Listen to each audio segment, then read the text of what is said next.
हुज़ूर अकरम सल्लल्लाहु अलैहि वसल्लम ने फ़रमाया, मैं एक वक्त सो रहा था। मैंने ख्वाब में देखा कि लोग मेरे सामने पेश किए जा रहे हैं और वो कुर्ते पहने हुए हैं।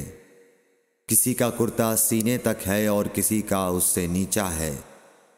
फिर मेरे सामने उमर बिन ख़त्ताब लाए गए।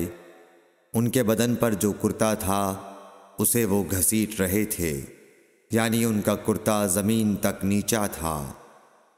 सहाबा रज़ियल्लाहु तआला अन्हा ने पूछा कि या रसूल अल्लाह, इसकी क्या ताबीर है? आपने फरमाया कि इससे दीन मुराद है।